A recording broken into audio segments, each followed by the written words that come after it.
What's up? It's Blake Olsen. I'm here at White Street Pier, just pulling up.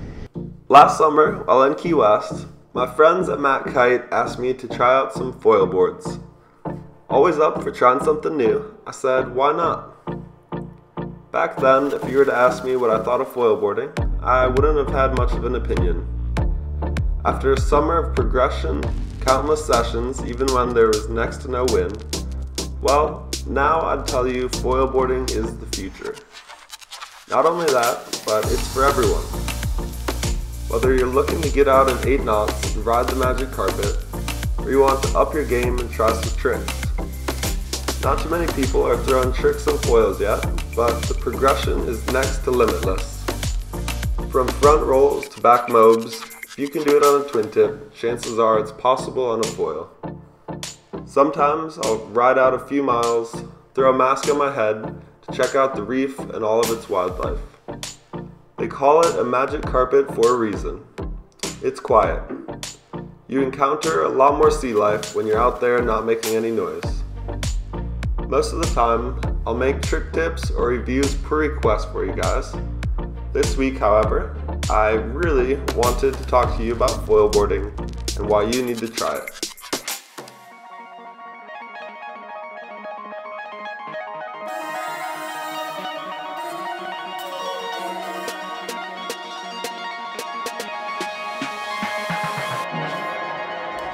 Hey guys, Blake from Matt Kite here, and I've been learning a lot throughout this season about foil boarding as I go. So from learning new tricks, learning how to teach it, to different wings and boards that you fly on. Over the course of this season, I've been doing quite a few videos on different foil boarding techniques and how to foil. I've learned from teaching foiling to learning myself, and so over the course of the season I've learned a lot. And I just thought I'd share some of this with you and let you know why I think everyone should try foil boarding. Whether you're a beginner rider and you're just learning how to ride upwind, even if you're not jumping or doing any of these things, you don't have to jump in order to ride a foil.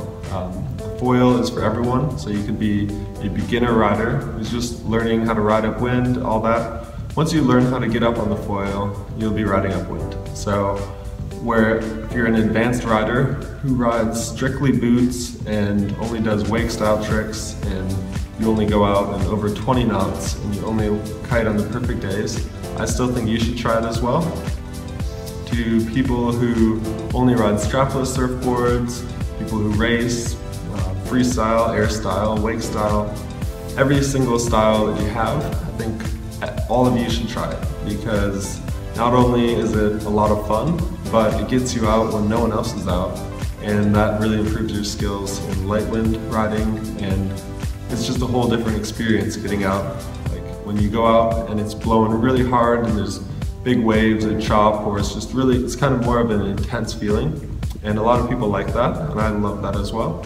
But it's a whole different feeling when you're out there going really fast, jumping high, when there's no wind and no one else is out. So you have the whole beach to yourself and experience the elements a lot differently. So rather than having to be ripping and super windy, blowing in your face, it can be barely a breeze, you're going fast, it's a beautiful day, water is calm, you see all the wildlife, you can see down deep into the water. And so rather than sit at home or go paddleboarding, which I love paddleboarding as well, but it's just a little more exciting to get out there and foil around. So now we have that short mast foil, which I did a review on the other week, and that's making learning very easy. So pretty much anyone can hop on a foil and just go for it. So why not just give it a try? Rather than be self-conscious and not want to look stupid or goofy or not for you, why not just go fly a kite and put one on your feet, have a friend or a school give you like an intro lesson, and just give it a couple tries, throw a helmet on, like don't care if you fall. Why? I mean, that's how you were when you were a beginner. And but I definitely understand the feeling of not really wanting to try something new. Say you drive a long ways to get to the beach, it's windy, you could go ride a twin tip, or there's a foil sitting there, and you could try that, but you don't want to sacrifice your twin tip session to go try a foil something you know you're gonna fall and kind of look silly trying. And so I've understood that feeling. It took me, I had opportunities throughout a year and I never took them up. So I wouldn't recommend trying foiling if you don't want to, or if you don't feel ready for it, because you have to really kind of want to do it and understand it. So I didn't want to for like a year, because I would rather go out and practice all my tricks and feel good about my session than learn something new, be a beginner again. So for me, that was like a big thing. I didn't really want to go out and learn all over again. And I'd heard a lot of stories about people hurting themselves and getting hit by the foil and all that. So it just kind of scared me a little bit.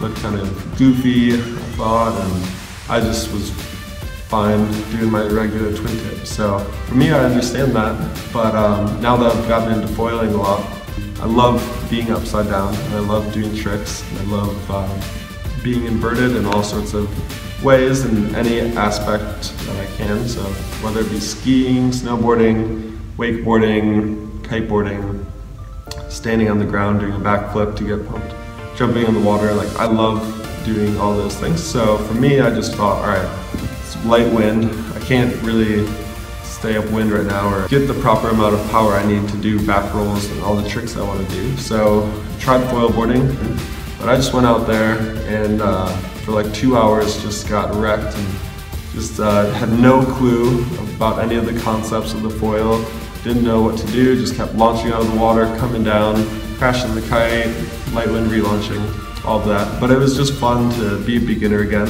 and I kind of fell in love with it then, because I like learning new things and new tricks, and this was like a whole new sport for me, and it's just very exciting. And some people, they kind of lose their enthusiasm for the sport. I've never lost that. It's just got even more intensified now that I foil board, because there can be like the lightest puff of wind and I'm out there trying to kiteboard. So maybe if you don't want to be super into it and fully addicted and have like a lot of things going on, don't try foil boarding, because you'll get addicted again, and you'll be at the beach every minute you can, and your wife or kids or work will be put on hold. So yeah, maybe don't try it if you're looking to not be addicted fully again. But I do recommend that before you go out, that you understand some basic concepts about it, because you can close your eyes and see yourself doing something and actually riding the foil and porpoising it and seeing how it'll kick out, and just understanding that the wing is underneath you and it'll kick out in a certain way and just how to avoid it. If you understand that before you go out, that'll make your whole experience, once you get out there, much easier. And so I'm going to give you some pointers here just to think about before you go out, and then hopefully you'll have a friend or someone looking after you or giving you tips or watching you along the way. So just understand what you're doing before you do it, and that'll make everything a lot easier.